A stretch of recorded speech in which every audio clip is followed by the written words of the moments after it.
Единствено тука во Македонија, на јужната и западната лунета на црквата Свети Никола на Матка, има по една правоаголна плоча со мал отвор окулус.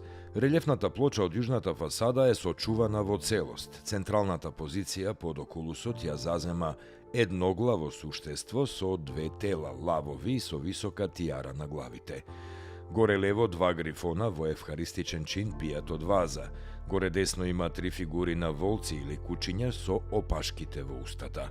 Меѓу нив се наоѓаат вкупно 10 единечни вегетабилни релјефни форми. Плочата е еден вид икона на паганското божество Симаргал, што ја представува врската меѓу подземјето, корењата на вегетацијата и нивната инкарнација во животните.